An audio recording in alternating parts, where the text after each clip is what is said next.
Hello viewers, hi, I am Navindu Kant, your trainer right now. Today in this video lecture, we all will discuss about the last three types of pronouns, including the seventh relative pronouns, the eighth interrogative pronouns, and the last ninth indefinite pronouns. आज हम लोग इस video lecture में pronounce के last three types का discussion करेंगे, उसके बारे में अंडरस्टैंडिंग डेवलप करेंगे, जिसमें सेवेंथ टाइप रिलेटिव प्रोनाउंस के बारे में यहाँ बताया गया है। हम लोग पहले इसके बारे में समझेंगे।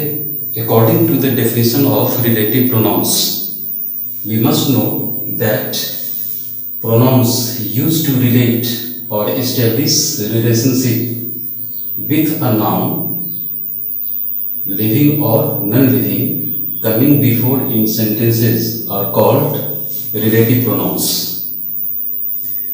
Relative pronouns उन सारे प्रोनाउंस को कहेंगे जिन्हें सेंटेंस में यूज किया जाता है नाउन के साथ रिलेशन बनाने के लिए। वो नाउन चाहे लिविंग हो या नॉन लिविंग हो। कुछ ऐसे प्रोनाउंस जिनका यूज किया जाए सेंटेंस में यूज्ड होने वाले किसी भी नाउन लिविंग और नॉन लिविंग, उनके साथ संबंध को स्थापित करने के लिए, उनके बारे में कुछ एक्स्ट्रा बतलाने के लिए उस प्रोनाउंस को कहेंगे रिलेटिव प्रोनाउंस। यानी रिलेटिव प्रोनाउंस सेंटेंस में यूज होने वाले किसी भी नाउन लिविंग और नॉन लिविंग के साथ रिलेशन बनाते हुए उस नाउन के बारे में एक्स्ट्रा इंफॉर्मेशन देने का काम करता है। एग्जाम्पल्स, फर्स्ट हु मीन्स जो। सेंटेंस में हु का जब रिलेटिव प्रोनाउन के रूप में यूज करेंगे तो उसका मीनिंग होगा जो। सेकंड हुम, इसका मीनिंग जिनको, जिन्हें। हुज, जिसका। व्हिच और दैट, जो या जिसे।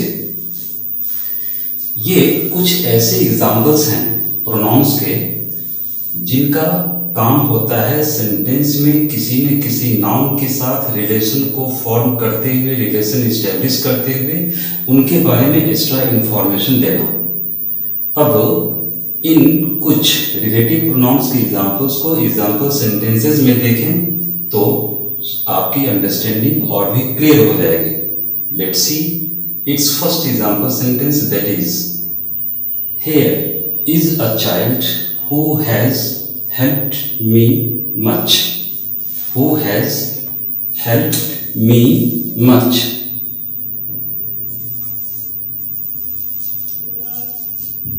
यहाँ एक बच्चा है जिसने मुझको काफी मदद किया है।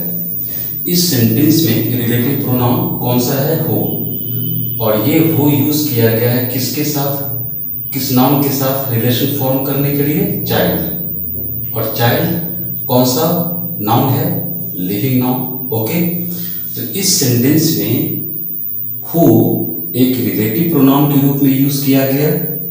उसने रिलेशन इस्टेब्लिश किया अपने से पहले आने वाले चाइल्ड जो लिविंग नाउन है उसके साथ रिलेशन को फॉर्म करने के लिए यहाँ को यूज किया गया। Similarly let's see the second example sentence, this is my pen whose price is Rs50।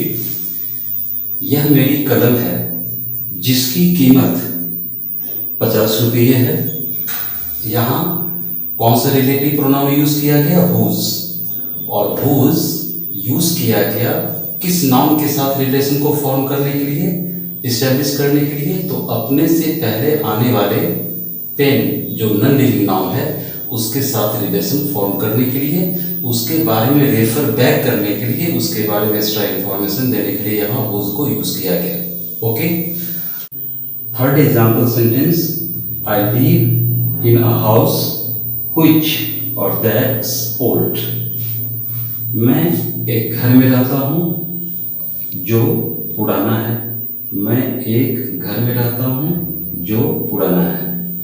यहाँ भी आप देख रहे हैं कि which के जगह पे that को यूज किया गया या that के जगह पे which को यूज कर सकते हैं तब जब उसके पहले आने वाला नाउन यानी जिसे इंग्लिश ग्रामर में कहते हैं एंटीसीडेंट, ANTECEDENT, एंटीसीडेंट। अगर which और that के पहले आने वाला नाउन अगर नॉन लिविंग नाउन हो हाउस जैसा, तो वहां उस नॉन लिविंग नाउन के बाद आप which या that दोनों में से कोई एक सब्स्टिट्यूशनली यूज कर सकते हैं। तो इस तरह हमें समझना चाहिए और आप समझ चुके होंगे कि रिलेटिव प्रोनाउंस एक ऐसा स्पेशल प्रोनाउंस होते हैं जिनका यूज सेंटेंस में किसी भी लिविंग या नॉन लिविंग नाउन के साथ रिलेशन को फॉर्म करते हुए उनके बारे में एक्स्ट्रा इंफॉर्मेशन देने के लिए यूज किया जाता है। इन सारे सेंटेंसेस में आपने देखा जितने भी रिलेटिव प्रोनाउंस हर सेंटेंस में यूज किए गए हैं उनका कोई न कोई एंटीसीडेंट है, उनके पहले कोई न कोई एक नाउन प्रेसीड किया है। जैसे फर्स्ट सेंटेंस में हु के लिए living noun child, second sentence में हुज के लिए नॉन लिविंग नाउन पेन और थर्ड सेंटेंस में व्हिच या दैट के लिए एंटीसीडेंट के रूप में हाउस नॉन लिविंग नाउन प्रेसीड किया। Is that clear? Let's know about the eighth type, that is interrogative pronoun. According to the given definition, we must know that pronouns used to ask or interrogate some questions in sentences are called interrogative pronouns. ऐसे pronouns जिनका sentence में use किया जाए क्या करने के लिए, कुछ सवालों को पूछने के लिए। To interrogate means to ask. ऐसे प्रोनाउंस जिनका सेंटेंस में यूज किया जाए कुछ सवालों को करने के लिए, कुछ प्रश्न पूछने के लिए, तो ऐसे प्रोनाउंस को कहते हैं इंट्रोगेटिव प्रोनाउंस। और ये क्वेश्चन किसी चीज के बारे में पूछा जा सकता है, पर्सन के बारे में, प्लेस के बारे में, थिंग के बारे में, टाइम और प्लेस ऑफ एक्शन के बारे में, किसी भी चीज के बारे में क्वेश्चन पूछा जा सकता है। एग्जाम्पल्स, व्हाट का मतलब क्या, व्हाट का यूज जब इंट्रोगेटिव प्रोनाउन के रूप में करेंगे सवाल पूछने के लिए, उसका मीनिंग क्या होगा, क्या। व्हिच मीन्स किसे, हु कौन, हुज किसका, हुम किनको, एटसेट्रा। ये कुछ ऐसे इंट्रोगेटिव प्रोनाउंस के एग्जाम्पल्स हैं जिनका यूज सेंटेंसेस में क्वेश्चन को पूछने ही के लिए किया जाता है। इसलिए इंट्रोगेटिव प्रोनाउंस को सेंटेंस में यूज करेंगे तो सेंटेंस ऑलवेज स्टार्ट होगा इंट्रोगेटिव प्रोनाउंस से और उस सेंटेंस का एंडिंग होगा नोट ऑफ क्वेश्चन या इंट्रोगेशन मार्क पे। ओके, जैसे first, what is your name, आपका नाम क्या है, क्या आपका नाम है, क्वेश्चन मार्क, व्हाट से स्टार्ट हुआ, इंट्रोगेटिव प्रोनाउंस है सेंटेंस, लास्ट किया नोट ऑफ इंट्रोगेशन पे। उसी तरह whom do you want to meet, आप किन से किन को मिलना चाहते हैं, whom से इंट्रोगेटिव प्रोनाउंस से सेंटेंस स्टार्ट किया, लास्ट किया नोट ऑफ इंट्रोगेशन पे। उसी तरह whose book is lost, किसकी किताब खो गई है, who has beaten her, किसने उस लड़की को पीटा है। That is all about interrogative pronounce. इस तरह इंट्रोगेटिव प्रोनाउंस ऐसे प्रोनाउंस जिनका यूज सेंटेंस में सिर्फ क्वेश्चन पूछने के लिए किया जाए उसे इंट्रोगेटिव प्रोनाउंस कहते हैं। And the last ninth type of pronouns, that is indefinite pronouns. Pronouns used to refer to an indefinite quantity or number of persons and things are called indefinite pronouns. कुछ ऐसे pronouns जिनका use किया जाए sentence में किस चीज को refer करने के लिए, किस चीज को पॉइंट आउट करने के लिए। तो to refer to an indefinite quantity और number of persons and things. Persons और थिंग्स के इंडेफिनिट क्वांटिटी और निश्चित मात्रा और नंबर पर्सन्स और थिंग्स के इंडेफिनिट क्वांटिटी या इंडेफिनिट नंबर को बतलाने के लिए ऐसे प्रोनाउंस को इंडेफिनिट प्रोनाउंस कहते हैं।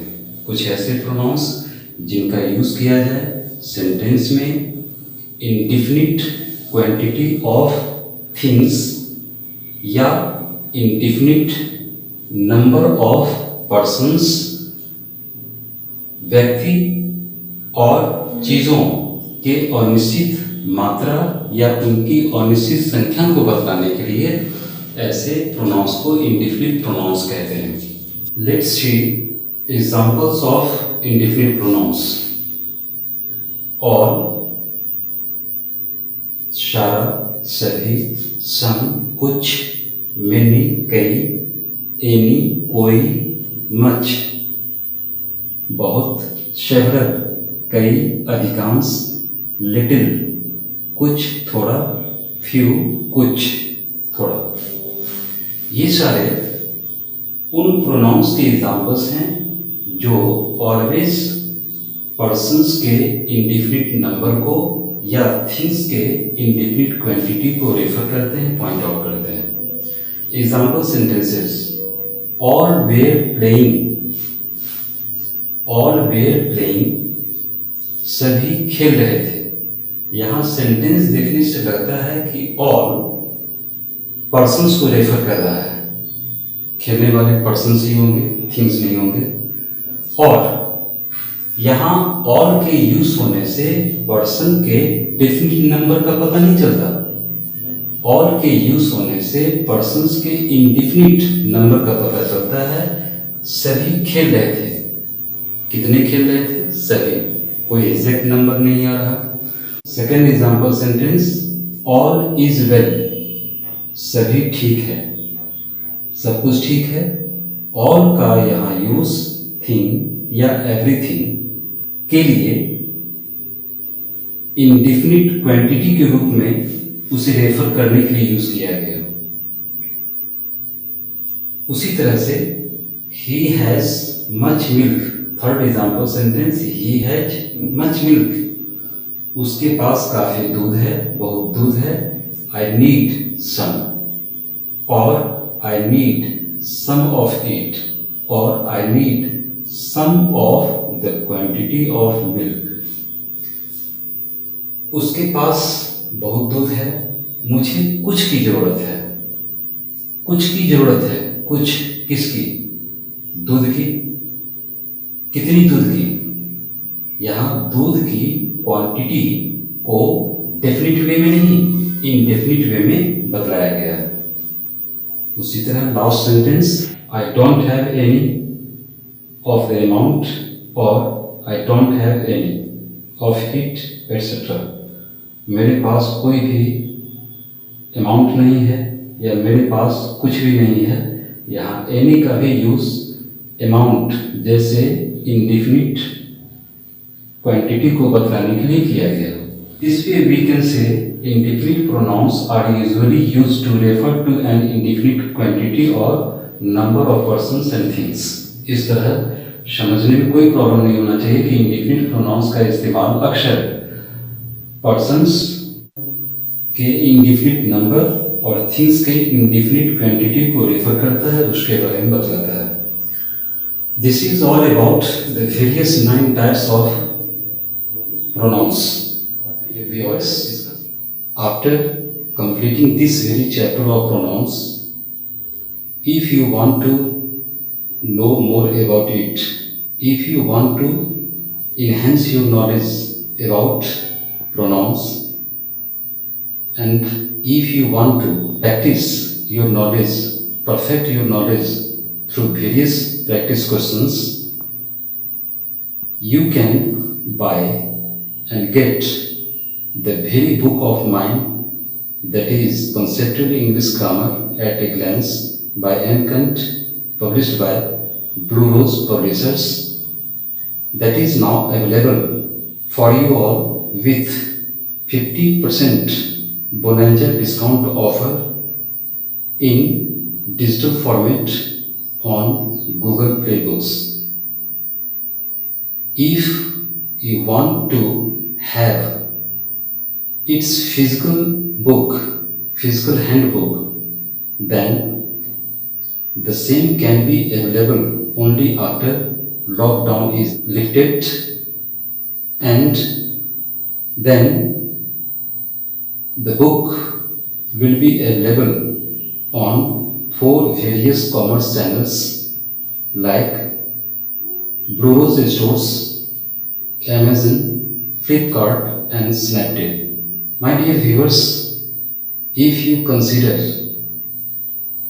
the content of this video lecture quite amazing, educational, informative and interesting, please don't forget to subscribe the channel by pressing the bell icon. Please don't forget to like the video. Please don't forget to share it more and more. Stay home, stay safe. Thanks a lot for watching today's video lecture. Enjoy watching and learning a lot. Have a nice time.